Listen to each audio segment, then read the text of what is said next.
Okay, you understand that you're looking at life in prison if convicted of two life sentences.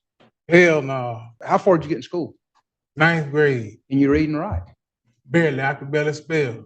I don't understand none of this, what he thought. And it's a conspiracy between these two right here. Listen, Mr. Cromartie. Mr. Cromartie, what do you? Man, I don't understand, sir. I don't believe you, Mr. Cromartie, because you act like you do understand it. I don't understand, sir. Yeah. First of all, I have the right to face my accuser. What are you asking me to do today, Mr. You Cromartie? saying I don't understand. Then yes, you do understand you have a plea offer for 25 years in prison. Guys, this one's wild. We got a sovereign citizen in court who's somehow facing 2 life sentences, and get this, the man can barely even read or write. But for some reason, he thinks he's smart enough to be his own lawyer. You can probably guess how that turns out not great. The judge in this case has 0 patience and keeps things 100% professional. No room for games here. So tell me what you think. Is this guy seriously that clueless, or is he just pretending to get sympathy? Drop your thoughts in the comments while we roll the clip. I know Mr. Salim represents him in one of those. Mr. Salim? Mr. Salim, can you join us? Hey, Your Honor, can I speak for the record too? Williams, finish now. Yes, sir. So I would like to put a few things on the record, Your Honor.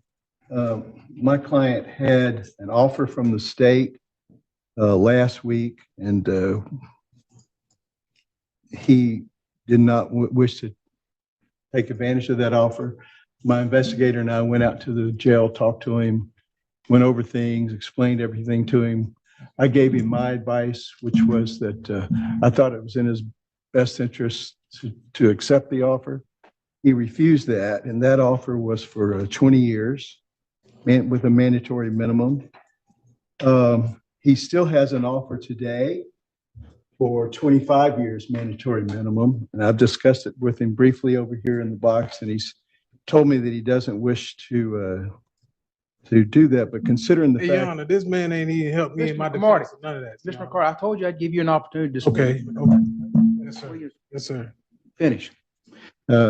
what I was going to say, Your Honor, is considering, I've explained to him that his exposure is in the 3365. The attempted murder case is a life sentence, in that he's further exposed in the 2756 case on the tampering to an additional 30 years, since it was a tampering with the underlying case being a first degree.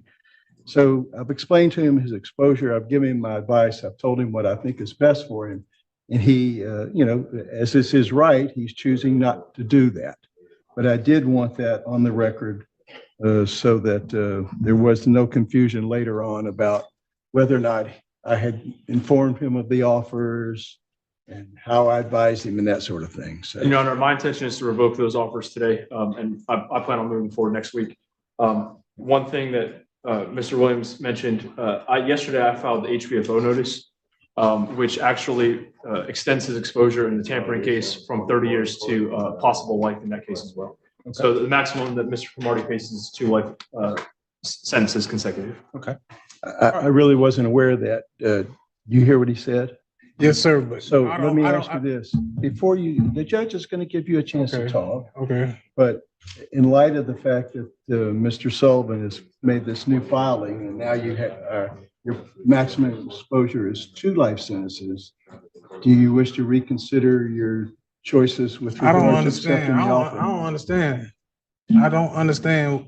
And being that he's representing me, we haven't even worked the defense in this case at all, period. Okay. And plus, let's take one thing. Do you understand that you've been offered 25 years in prison? I don't understand, sir. Yeah. Then yes, you do understand you have a plea offer for 25 years in prison.